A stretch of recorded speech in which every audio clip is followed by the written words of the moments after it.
বিএনপির ভারপ্রাপ্ত চেয়ারম্যান জনাব তারেক রহমান সাহেবকে জানাই জন্মদিনের শুভেচ্ছা। আজকে তার এই জন্মদিনে আপনাদের সঙ্গে আমি একটি বিষয় শেয়ার করতে চাই।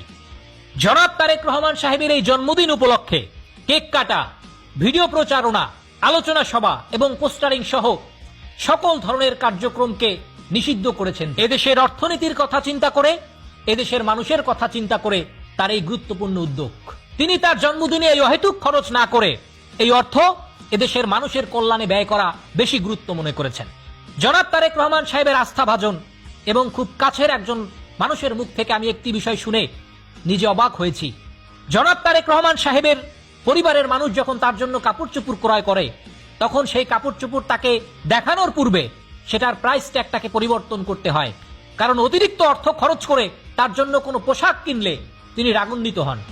এমন একজন সাশ্রয়ী মানুষের কাছে এই বাংলাদেশ অবশ্যই নিরাপদ। এদেশের জনগণ, এদেশের মানুষ এই তারেক রহমানের উপরেই আস্থা রাখবে। জনাব তারেক রহমানের এই জন্মদিনে তার একটি গুরুত্বপূর্ণ এবং জনপ্রিয় উক্তি উচ্চারণ করতে চাই, সবার আগে বাংলাদেশ।